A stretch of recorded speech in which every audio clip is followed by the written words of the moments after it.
We all need water. But only 2.5% of the water that exists on Earth is fresh water. That's not very much.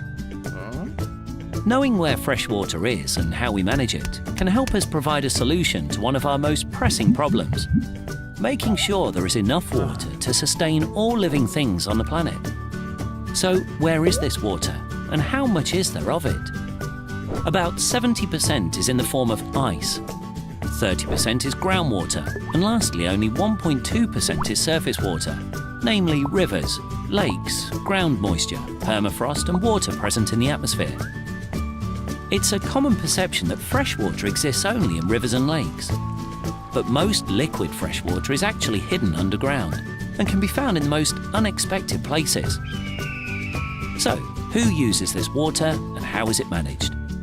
Domestic use accounts for 11% of total freshwater consumption, industry 19% and agriculture 70%. Apart from fisheries and aquaculture, farmers grow and breed the vast majority of the food we eat, using the greater part of the planet's freshwater resources. Two terms have been coined to refer to the water used by agriculture: blue water and green water. When rain falls over a field, some of that water gets stored in the upper soil as moisture. This is called green water and accounts for most of the water used in agriculture. Blue water makes up all surface water such as rivers, lakes, as well as groundwater. These resources are exploited for irrigation when droughts occur and rainfall is scarce. Often these irrigation techniques are not efficient and can easily deplete aquifers, rivers and lakes. Industry is the second largest water user, mainly due to the fact that 90% of all electricity generation is water intensive. The current water usage in agriculture and industry is not sustainable. But we are also personally responsible for the global water footprint. We know about the water usage of a typical household. In developed countries, each person uses up to 300 litres of water every day. Washing the dishes, 30 litres of water per day. Taking a shower, up to 80 litres of water per day. Flushing a toilet, 65 litres per day. Doing the laundry, up to 100 litres per load. But we consume far more water than we might realise. In fact, we each consume as much as 5,000 litres of water every day. About 90% of our water consumption is invisible to us.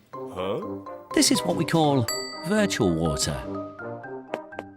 Water is essential for the production of just about everything, from goods to electricity to manufactured products. But mostly for the food we eat. Meet Daisy. Daisy needs 8,500 kilograms of wheat, corn, grain and roughage to reach maturity over a period of 3 years. It takes 3,060,000 litres of water to grow her food. We also need to take into account the 24,000 litres of water she drinks during these 3 years, not to mention the 7,000 litres used to service the farmhouse, transportation, and for the process of slaughter. In total, we then need almost 3.1 million litres of water to produce 200 kilos of boneless beef. That is more than 5,000 litres for a modest 300-gram steak. Obviously, not everyone on the planet consumes the same amounts of fresh water each day. In fact, people living in developed countries are a privileged minority. Think that 3 billion people still lack access to safe drinking water. That's almost half the Earth's population.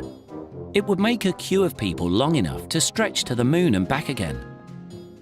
All of us, and people in developed countries in particular, must be aware how our water consumption affects the planet and all living things in it.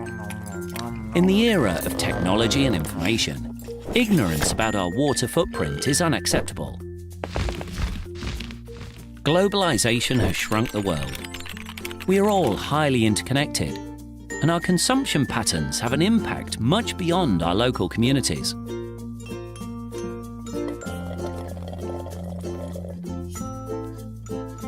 Live sustainably.